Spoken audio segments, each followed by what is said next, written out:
Peut-être avez-vous déjà entendu l'acronyme anglais TPACK.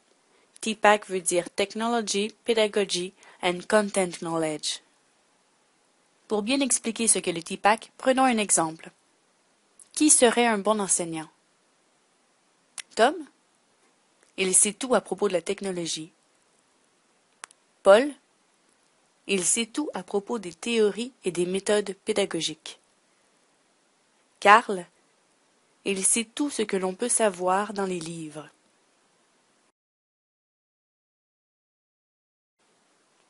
Le cercle technologie représente l'ensemble des savoirs technologiques. Par exemple, savoir utiliser tel logiciel, être habile dans l'utilisation d'un ordinateur, etc. Le cercle du contenu comprend les savoirs disciplinaires. Par exemple, en art dramatique, les personnages de la commedia dell'arte, ou le texte argumentatif en français. Finalement, le cercle pédagogique rassemble les savoirs qui expliquent comment enseigner.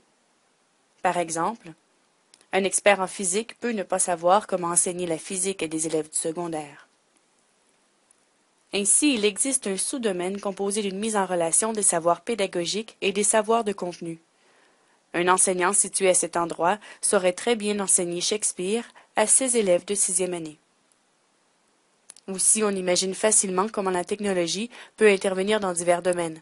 Par exemple, une personne située au centre des savoirs de contenu et des savoirs technologiques saurait comment utiliser les technologies pour supporter ses recherches dans son champ de pratique.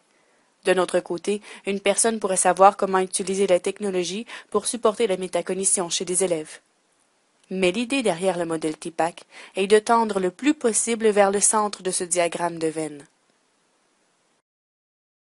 Comment mobiliser les savoirs technologiques, pédagogiques et les savoirs de contenu de manière à supporter efficacement le programme de formation de l'École québécoise? Comment articuler les divers savoirs de manière à être un bon enseignant pour nos élèves du XXIe siècle?